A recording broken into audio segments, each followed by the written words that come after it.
Here are 5 facts about our Aspin. Hi guys, Doc Ara here.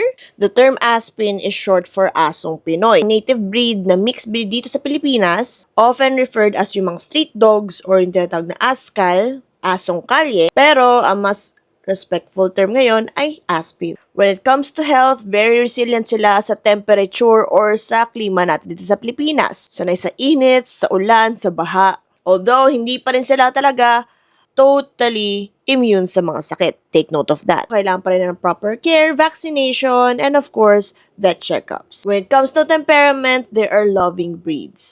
Malalambing ang mga Aspin natin. Plus, they are loyal, affectionate, and alert at protective pa. Kaya nga 'di ba, usually ginagawa silang bantay lalo na nung una-unang panahon. And also classified sila as medium breed dog kasi yung weight nila pwedeng ma-range from 10 kilograms and above. And meron rin tayong mga Aspins na nakapag-serve rin sa Philippine Army and K9 units kasi they are also smart breeds as well. Which is another fun fact for ating mga Aspins, they are highly trainable. Especially when trained well and in a loving environment.